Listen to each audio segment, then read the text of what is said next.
Mamaya papatikim natin kaninong ray luto natin. Andito siya eh. Ano pa? Yung balak pa ni Kuya. Kaya pa, buo.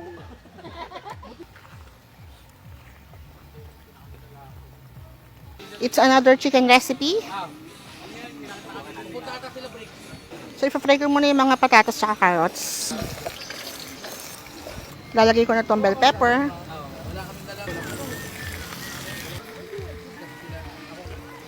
Sibuyas. Lagay ko na yung bawang. Lagay ko na yung chicken.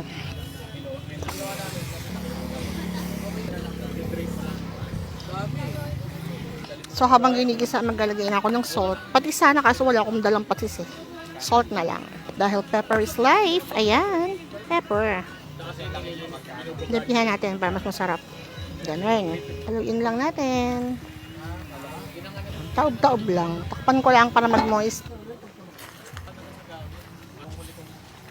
Lagay tayo ng tomato paste. Kalahati ng 70 grams. Pwede na to. Kutob-kutob na lang tayo mga tansyahan.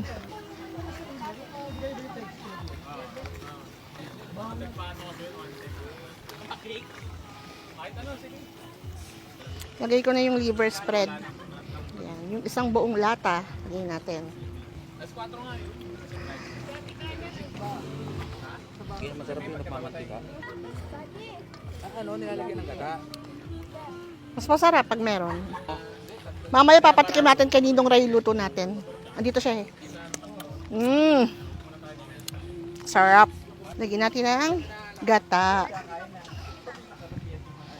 Yan. Isang maliit na Coco Mama. Ayan. So, 200 ml. So, kailangan natin i-simmer to hanggang sa medyo maiga yung gata natin. So, dito natin palalumutin yung chicken natin sa gata. So, dahil naglagay tayo ng gata, kaya hindi natin siya tatakpan. Para alam niyo yung creamy yung kanyang consistency. Pero hihinaan ko yung apoy. Ganun. Itodo na natin mga milagay natin ng cheese.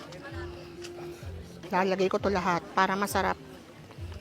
So, kung meron kayong ginagamit na iba pang pampalasa, yung mga seasonings na ginagamit nyo, gamitin nyo lang, ilagay nyo lang. Kung saan kayo mas, alam nyo na, magligayahan, ganun. Oh, wow.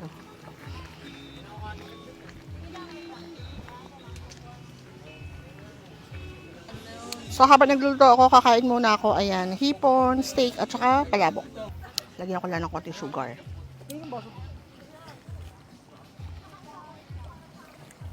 Lagay ko na to. Yun, no?